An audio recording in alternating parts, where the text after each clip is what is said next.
So we're all synchronized anyway, so the data would transfer. I said my goal would bring 7 minutes. Oh, the brain.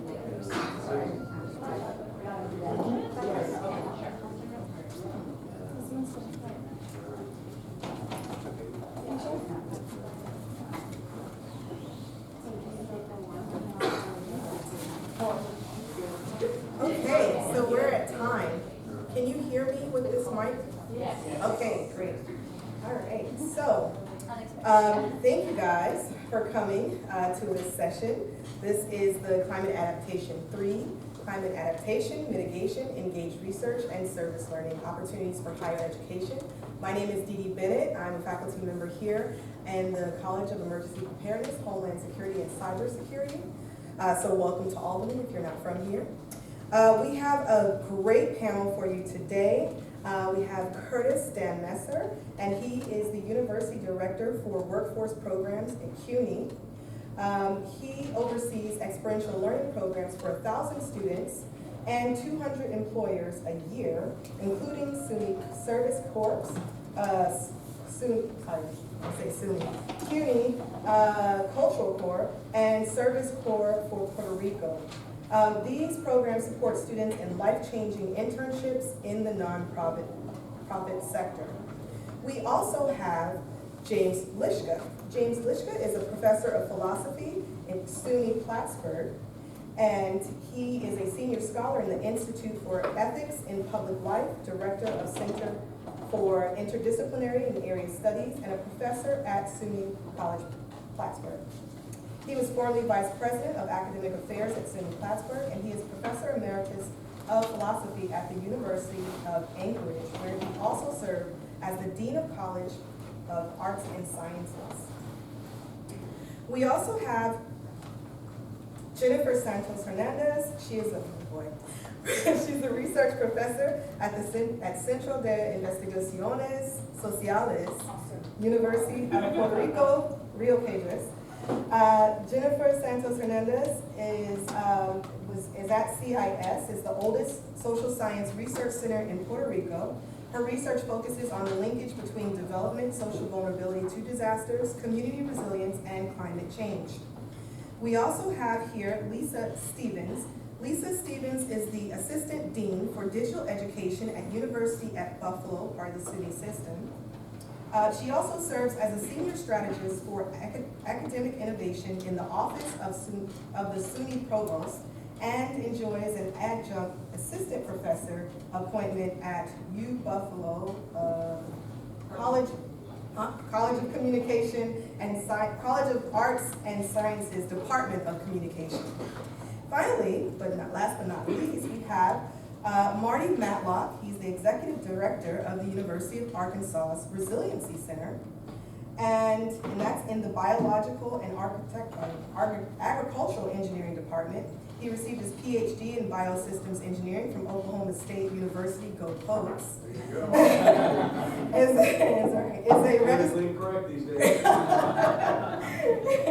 Is a registered professional engineer and a board-certified environmental engineer and certified ecosystem designer.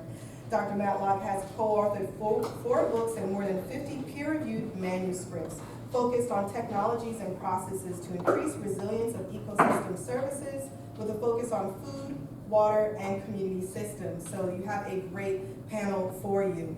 Today, we hope to talk about higher education and how it's well positioned to contribute to global society's response a changing climate and extreme weather, more so today in our time than any other time in history. So there are climate adaptation resources like the EPA's Climate Adaptation Resource Center, ARC-X, which provides unique opportunities for higher education to bring to bear the extensive expertise and capacity across academia to fortify our local community's ability to withstand, recover from, and adapt to climate-related disasters. And so today, what I hope we will have is our panelists will have about 5 to 7 minutes to talk about what their interests are. And once we've done that, I will open up with some questions and then maybe give you a chance to think about questions that you can ask the panelists as well. So we're going to start with Curtis, and I'm going to pull up the slides quickly. Sorry. Yep, there we go. Changed it so it looks different. All right, so thank you all for being here. Get the mic. And I'm really excited to talk to you about the ServiceCore Puerto Rico program. So we had the distinct privilege of being called upon in 2018 by the governor of New York State, Andrew Cuomo. He wanted to start the New York Stands with Puerto Rico initiative. And you know, we heard that there was something in the works, that he might want to do something, though it was all embargoed for press. And then we heard in April that we were to be sending hundreds of students to the island in June. So I'm going to talk to you a little bit about how we use some technology to make that startup happen. You know, when I first heard that I was part of this panel, I said we didn't use too much technology. We were, you know, banging nails and shaking hands and sitting on couches and scraping paint. But then when I reflected, really to make a disaster intervention happen in a very short period of time, we did have to use some technology. So I'll try to talk a little bit about that. But first, I just want to give you an overview of the ServiceCore Puerto Rico program. It's all about, and we'll try to have, I try to put a lot of pictures with our families that we supported in Puerto Rico. That really was at the center of our work in Puerto Rico. How do we support the families on the ground? And so the program model was that about 250 students per summer going down to Puerto Rico to help with what the community needed with already established NGOs. So we didn't know what was needed, but NGOs that were already there on the ground knew what was needed, and we had a force multiplying effect of our students to go there to do whatever was needed. And as you can see, we ended up doing in 2 summers almost 250 homes, which means 250 families now have roofs over their heads, which is the most important thing that we've done down there.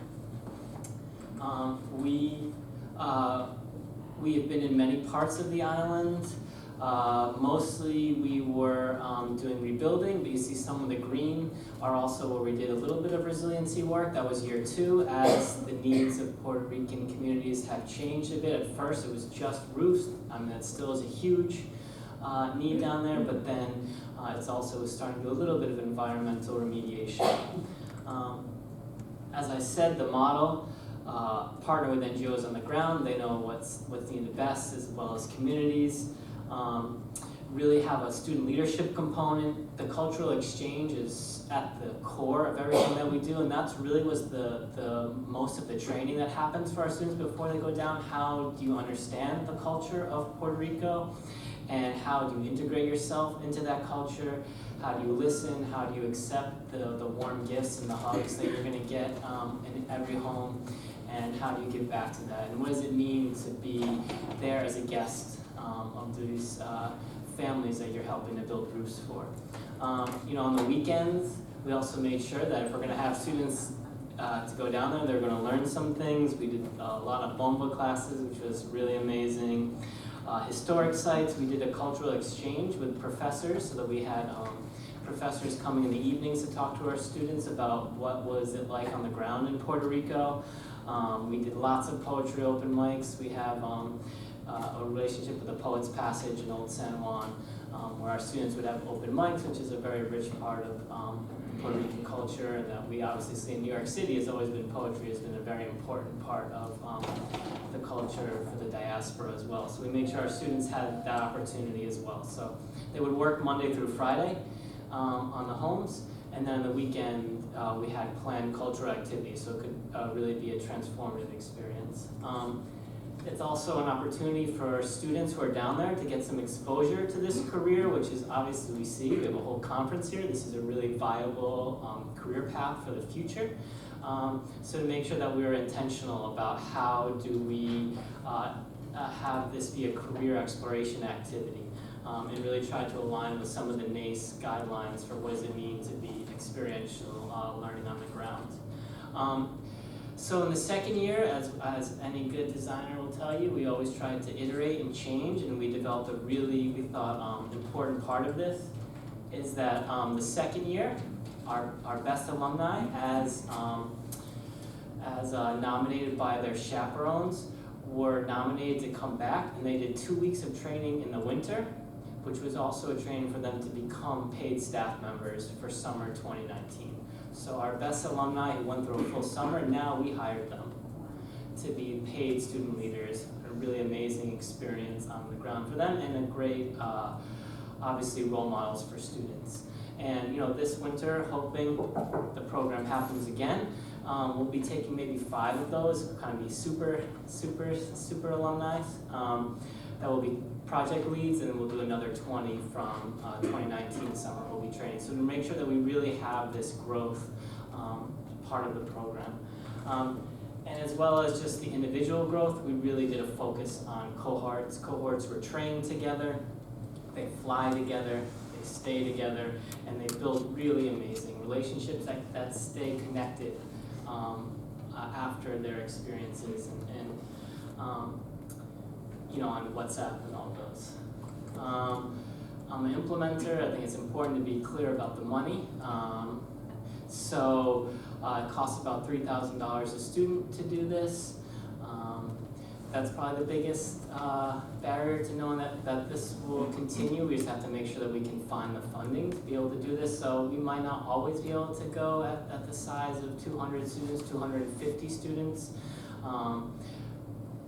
Because it is expensive. We think it's totally worth it, but we have to find the support there. And you can see the majority of the money actually goes to the groups that are already there on the ground. The lodging was at Sagrada Corazon, which is a local college, as well as, or when we're in the mountaintop communities at community centers and the NGOs. So they're getting, the majority of the money is staying on the island, as well as the meals. All were local groups that we try to support, local community groups. Really the only thing, flights and staff were those costs that stayed more to mainland activities. So let me just, I have 1 minute, let me just talk a little bit about the technology that we used. We had an amazing outreach using all of, obviously, the traditional sources, social media, MailChimp, CUNY networks. We've got 2,800 applications for our 250 spots. And then what we did was we worked with our coding team to write a back-end code that we could read 2,800 applications in a week. We had 100 volunteers, and it was all automated. Every volunteer had a login, and they had a certain number of applications that they had a rubric automatically uploaded, scored. We were able to read 2,800 applications in a week. Then we were able to do mail merge, so we had 430 people we invited to group interviews that use a sign-up genius, where once it's filled up the time frame, then they had to go to a new one. So we also were able to schedule and hold interviews with 430 students in another week. Then we, as you said, we had the 2 to 4 2 days of training, and those are some of the technology that happened was in between April and June, really using what was out there to do it. So my time is up. Our alumni loved it. Our chancellor loved it. You can keep in touch with us, ServiceCore Puerto Rico. I'm up here to talk about it because the real people who did this got to go to Somos last week. But that's the real team. I was here in New York City coordinating. And if you want to stay in touch, you can see our information. I would say the last thing, We also really need NGO partners on the ground for 2020 because a lot of our NGO partners are leaving the island or have left the island, but we want to stay. So if you know anyone who would be willing to host our students or where they could work as volunteers, we need those partners in order to keep this program going. Thank you. Next we have Dr. Lishko. Hi everybody, thanks for coming. I'm going to talk about a pedagogy project that we're doing in partnership with 5 SUNY campuses, including U Albany here, who's doing a pilot project on this. It's called Common Problem Project, so let me try to explain it a little bit. Of course, universities and colleges all around the country are doing resilience work, both in terms of their own institutions, but engaged in communities. And we know that there are about 655 institutions that have signed on to do resilience plans across the country. We also know that there's been the development of a lot of academic programs on resilience, usually embedded within sustainability programs, that sort of thing. We also know there's a lot of research that's going on in terms of resilience and then engagement with local and regional communities on issues of resilience. But how do we put that all together? How do we integrate that in a way that makes all those different missions kind of efficient? And I think that I would argue that applied learning is one way to integrate this. And often what we do in applied learning, of course, is take the research and studies and apply those to real-world problems that exist in the communities or regions.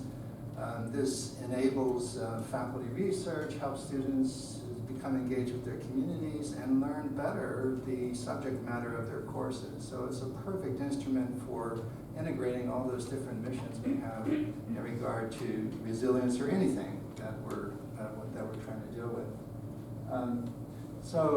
Resilience projects, for example, could involve, applied learning could involve projects on campus itself. That's how do you make the campus more resilient. Engagement with local communities, environmental NGOs, application of research to specific problems in the community, and enhancement of learning and innovation on the campus itself. Just let me talk a little bit about Common Problem Project. Again, these are our partner campuses. People are throwing money at us, which is good. And so you have Teagle Foundation, NSF, and SUNY also has given us a lot of money.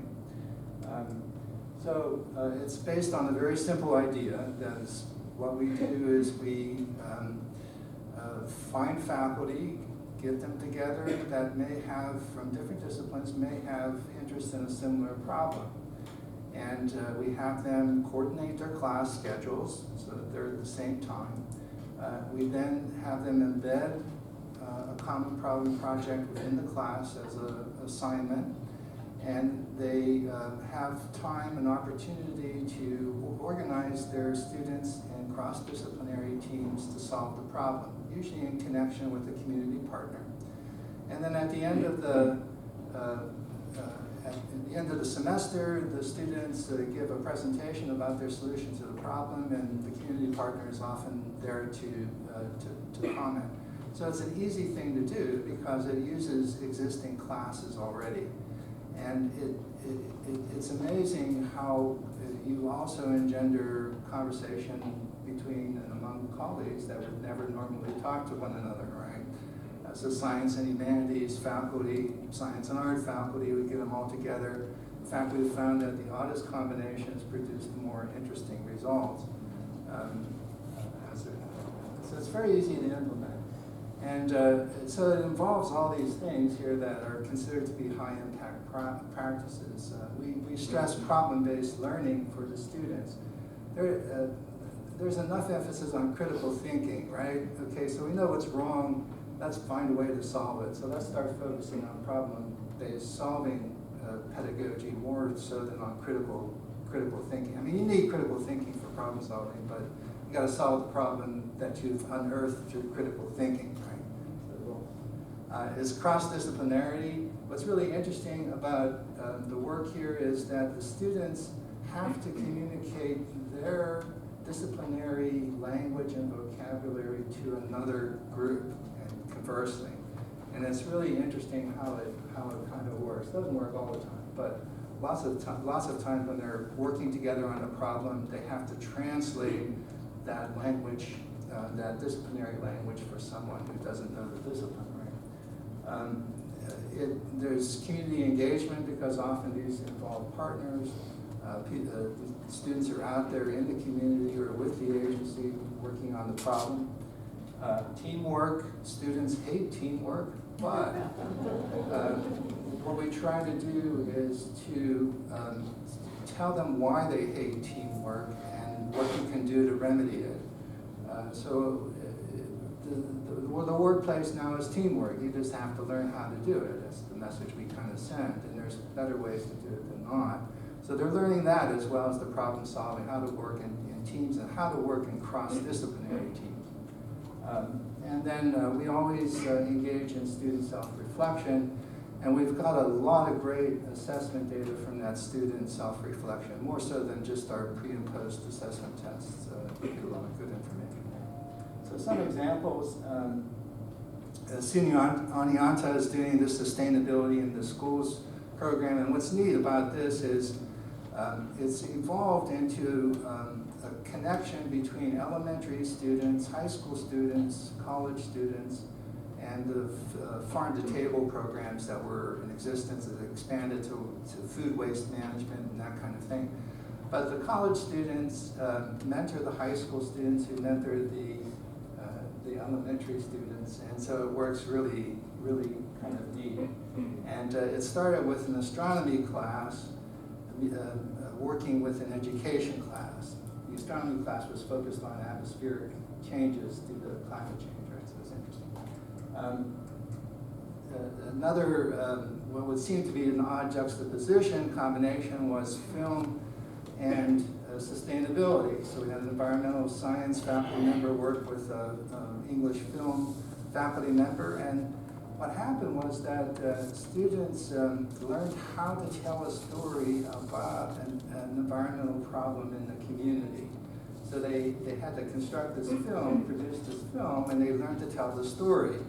And there were two really well-done films that came out of this. One is this horror film about homelessness in the region, and that got shown in the Lake Champlain International Film Festival. It was very good, very well done. Another one, Day in the Life, about how student waste, food waste, and recyclables were picked up by poor folks in the community and used as a source of income. So it was a kind of awareness film. At Oswego, the common problem has blossomed into this grand challenges project, Water for All. So it invites the entire campus to work on issues related to water in the community, which is both vital for living, but also for the tourism and economy as well. And let's see, tourism. Cortland did a tourism in the Adirondacks, promoting ecotourism there. It involved economics and history students. I have plenty of other examples here. Worked with the Adirondack Park Agency on planning issues within the park, and with the city of Plattsburgh on their revitalization program as well. If you're interested, just contact me. I can give you my card and show you some more stuff. Thanks.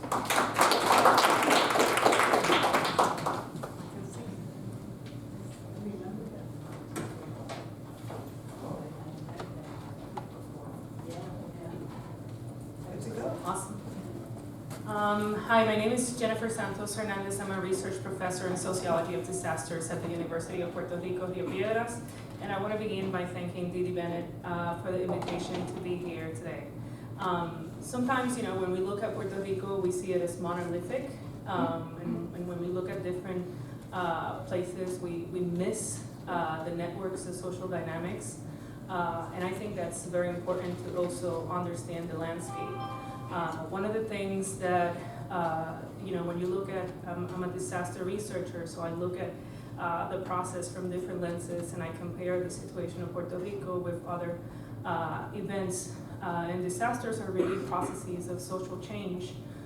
They have negative impacts, but they also create opportunities. And that's a lot of what we're seeing today, a lot of resource mobilization to create opportunities. So I encourage everyone here to think critically about Puerto Rico, the landscape of academic institutions there. The University of Puerto Rico has 11 campuses. There's a very strong discourse that talks about dealing with disadvantage and the accumulation of disadvantage. We also have to think about where the students that come from the most disadvantaged communities end up going. The University of Puerto Rico has 11 campuses. The two main campuses are the University of Puerto Rico, Mayagüez, where I did my undergrad, and the University of Puerto Rico, Rio Piedras, where I currently teach. But I also began studying at the University of Puerto Rico, Arecibo, which is a regional college that pretty much serves local students who are not able to move and have housing at one of these major big colleges of the university system. So when we think about disadvantage and reaching out to students in disadvantaged communities, we have to go to these other smaller, less known institutions.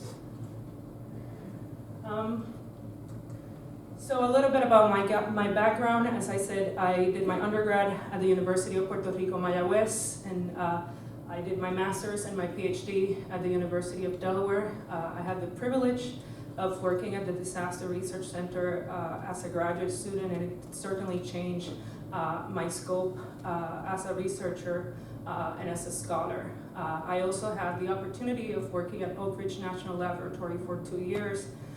And although I came out reaffirming my interest in academia, I would have never thought that I could learn all the things that I learned about global politics, climate change, and pretty much the outlook of our planet. Today, the topic for today is tomorrow's solution. We're not really talking about tomorrow's solution. We're talking about today's emergencies. We really have to take climate change seriously. We're really talking about human extinction, and we are undermining the threat that is at stake. So that's something else that as a scholar I've had very present, that we are not thinking about tomorrow, we are thinking about today. These are some of the projects that I've been doing at the University of Puerto Rico. As many of us, we sort of fit our work within the funding opportunities that are available. So I've been doing disaster research, but I've been also doing a lot of work focused more on long-term environmental processes and environmental changes. My current collaborations, I'm the co-city lead for the city of San Juan in the NSF Urban Resilience to Extreme Sustainability Research Network, which is a network out of Arizona State University that works in 11 cities in the United States and Latin America. And that project is cool because it's a network, so it's not a single project, it's a network of multiple projects. And as researchers, we have some sort of freedom in what we can do in our cities based on what the needs of our cities are. One of the challenges with that particular project is that it began very much focused on organizational processes, on governance systems, but it had really no connection with residents, with communities, and my work as a scholar has always looked at the provision of services and the delivery of services, so pretty much contrasting perspective from practitioners and from residents about the emergency services that are provided. So after the event, I had always insisted in UREX that we needed to integrate communities, because for those of you that are from Puerto Rico, we were saying that we were integrating communities, but we only had Centro Solisolina Ferrer and La Fondita de Jesus, so we really had no communities in the project. So after that, I was having different conversations with multiple actors, and one of the folks that called was the director of the EPA College Underserved Community Partnership Program to see what he could do to help. And that's something else that is extremely valuable that we understand. You know, we get called as local researchers to become add-ons to other people's projects when we have research questions that we are working.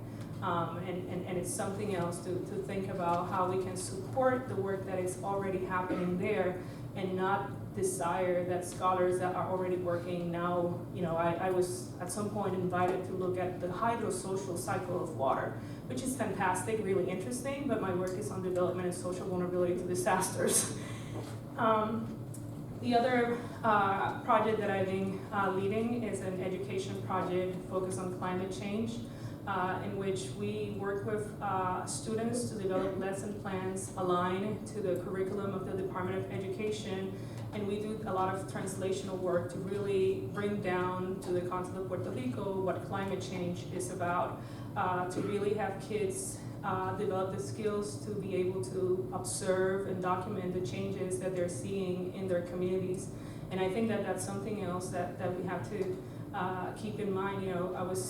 We just had a new climate change committee established by the governor, and we had a series of news reports last week, and in each one of them there was the image of the polar bear and the melting glacier.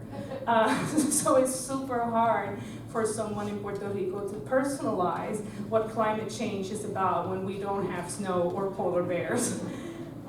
So that project really looks at the opportunity of, for example, yes, kids need to learn the cycle of water, but they need to learn the cycle of water using Rio La Plata, which is in their community, and they need to learn about that connection with their environment. The other project that I've been serving as external evaluator for the Scholars from Underrepresented Groups initiative, and in that project, we work with scholars from different parts of the United States and pretty much provide them mentorship. And that's something else that I also want to highlight. The whole Caribbean region is undergoing a recovery process, and we are relying on the media to really keep an eye on what's happening. So for example, after Dorian, there was all this attention in the Bahamas, and it was really a catastrophic situation. But Hurricane Dorian became a Category 1 on top of Santos, and where there's very limited data on how the recovery process is going, and there was very little attention to what was happening there at the time.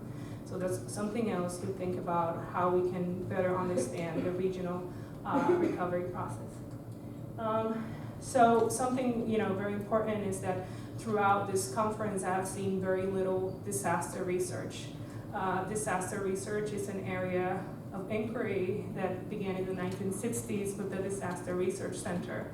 And we don't have to reinvent the wheel. We really have to take the time to understand what is already out there, what are the gaps, and what needs to be done. Otherwise, we're duplicating efforts, and as I said in the beginning, these are not the solutions for tomorrow. These are the needs for today. So we really need to understand what is needed immediately and what we already have. And something else is that we have cycles of disasters, and in those cycles you see the same patterns come up. These distinctions among disaster researchers were published by the National Academies of Sciences after Hurricane Katrina in 2005. Until today, we have the same categories of disaster researchers. So we have core disaster researchers that dedicate their whole careers to understand disasters as social or as different type of processes depending on the discipline that they come from.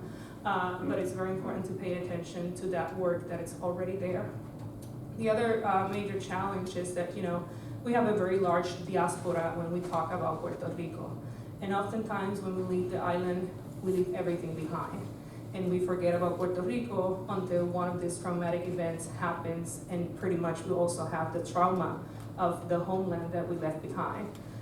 So it's very challenging for local researchers to deal with the situation in the island, pay attention to what the diaspora is trying to do, and also establish collaborations with other scholars. The image that I have on the right of the skydivers is really how it often feels for researchers in Puerto Rico when you open up your email and you have 15, 20 emails from researchers that are trying to bring a group of students that are trying to invite you to collaborate in a proposal, and it's hard for you to navigate through that. So I'm running out of time. I'm going to talk very quickly about what we're doing and some opportunities for collaboration. This is moving like possibly, but I don't know. So we've been working with 9 communities in San Juan with the support of the EPA College Community Underserved Partnership Program. In those communities, we've been developing long-term transition scenarios. So each one of those communities has their vision, their goals, and the strategies of pretty much how they want to facilitate those transitions. And that's something else that is very important to understand. These are processes, these are not interventions. We can't build resilience with interventions. We need to be able to support local researchers that are working with communities to really build that resilience. And to give you a very simple example, one of the communities that we've been working with is Playita. And Playita is one of the communities that has one of the Center for Citizen Transformation that Mayor Julene opened after the event.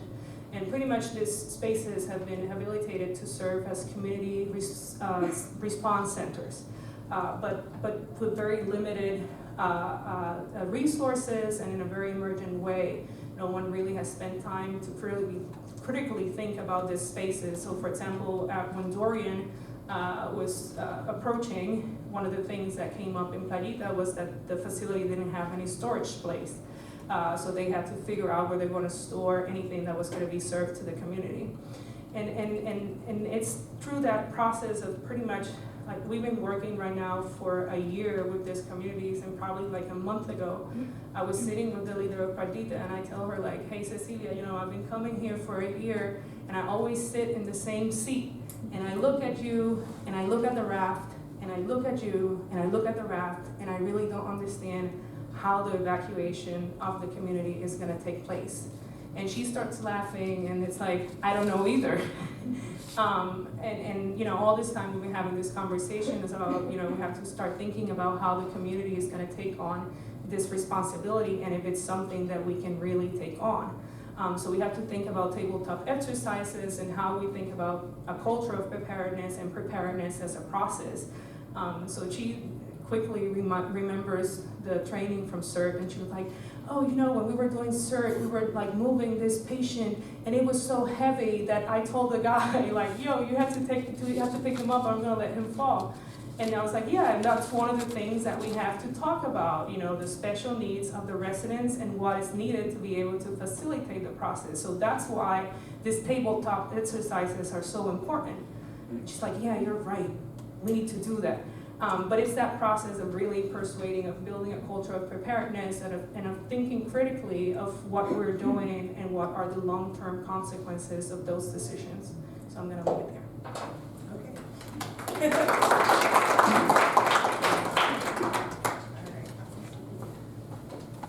And those are all my students. They do the heavy lifting of walking under the sun. So, next is Lisa.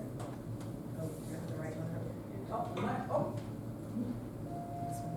It's this one. Yep. So I'm coming at this from an entirely different angle. How many people from SUNY are in the room? Okay. I hope that you are incubating some ideas about how you can tap into our annual seed grant program out of this lovely conference. These are many of the things that the Innovative Instruction Technology Grant Program has helped to fund. And we are going into our 9th round. So pony up with somebody from SUNY and see if you can get a good idea launched. We have 3 funding tiers, and hopefully that can give you an on-ramp into some bigger funding and collaborations. So I'm coming at this from a very personal angle. This is my home, this is my story, and the town of Wilson is all of 6,000 people combined, and this harbor is the lifeblood of this very small community. And we happen to be about 30 miles across from Toronto, so that's a day's sail, or if you have a respectable power boat, you know, half an hour. But the small community lives and dies by the harbor, And we started noticing lower trends, low water trends, somewhere around 2005 we were having issues, but around 2012, yes, that is my rudder, and they had to use a backhoe and a block and tackle to drag it through the mud and pull it out of the water in July. Hell hath no fury like a sailor whose season has been cut short in Western New York. So I started asking some questions, like how do we fix this? I work at a university, I can connect with different people. So we were told, well, just start with the Army Corps, they know what to do. And it wound up looking kind of like this. And ultimately, we had to rely on multiple sources of funding, multiple sources of information. And just as an aside, out of a community of 6,000 people, it's sort of like, okay, it's your turn to be town supervisor. No, it's your turn to be town supervisor. And these people are highly suspicious of the government in general, and it was quite a challenge for me to work through the culture of our local community governance to say there are grants out there and let me help you. And eventually I was successful with a town supervisor, and lo and behold, around 2014 when the Hurricane Sandy, and I have no idea how to connect Hurricane Sandy to our harbor needing to be dug out, but our politicians made a connection, and lo and behold, we got dug out. So about 8 years later, I did my happy dance, and yes, that's me. They let me take a scoop out of my own slip. That was pretty cool. And then the next year, we got flooded. Like, what? Now, I've lived there north of 50 years, and we have never seen the water go up in this frame. We've never seen the water go above this little mark. And all of a sudden, we had to coordinate volunteers. We had to figure out why this was happening. We wanted to better understand what to do to repair the infrastructure, what to expect in the future. And by the way, this is just a little beer and pizza yacht club. You know, we don't have services. This is almost like a small community center of boaters that are self-supporting. So we figured, okay, 2017, that'll never happen again. Guess what? Here we are in 2019, we left the sandbags in place and it went right over the top of the sandbags. This isn't even Wilson Harbor, this is the next harbor down, and this is all the lakeshore erosion that's been occurring along Lake Ontario. Now, kudos to our state government because they had more response that was effective in place, and there has been some funding released to help with mitigation. But it's certainly not helping in terms of understanding where to go, particularly when you start thinking about different layers of expertise, from like the elected community officials in small towns up to state officials to federal officials, and tying into our universities. At this point, I want everybody to take a cognitive leap and take a creative view to what I'm going to show you, because this problem has been around before inside SUNY. And our SUNY provost, back in 2011, came into a meeting that I happened to be chairing at the time and said, look, we're spending millions and millions of dollars building and renovating learning spaces, technology classrooms across 64 campuses, and I don't even think we're talking with each other correctly. Are we engaging the faculty, the students, the facilities directors, everybody that needs to be a part of the organization? And having toiled in that space myself, I said, I'd like to help with that. Fast forward, what we created was a portal, an open community portal called FlexSpace. And that's an acronym for the Flexible Learning Environments Exchange, built on the principle that people can get an account and upload ideas, upload examples of their classroom, upload research, upload different ways to solve different problems. And we started by saying, you know, we took a year, which was pretty good restraint for this group, and actually talked with people all over the country and said, let's identify the actual barriers. And then we said, let's connect each other with the heart. We don't want to talk about what problems we're trying to solve right off the bat. Let's talk about how we can be a better service to our students. How can we better support our faculty? And the conversations shifted in tone. And by the way, how do we create a single point of sharing to aggregate both, you know, practices and start to warehouse the research? And by the way, how do we keep it simple? You know, I was talking to someone earlier about Google Docs. I don't know, maybe I'm just Google Doc. I'm not good with Google Docs. I know, oh good, you're not either. So, the point of the graph is with this simple idea, we went to a couple of conferences, started talking about it, and other institutions said, we want in too. Next thing we knew, and by the way, this is just, I'm gonna blow past this slide, but this is the story of how we started to parse out the different groups inside and map everybody to these three key stakeholder groups: the pedagogy to the learning and assessment, facilities to obviously the built learning environments, and the technology integrators, working to make sure everything's all lined up. Because these are all good people who have a tendency to talk past each other.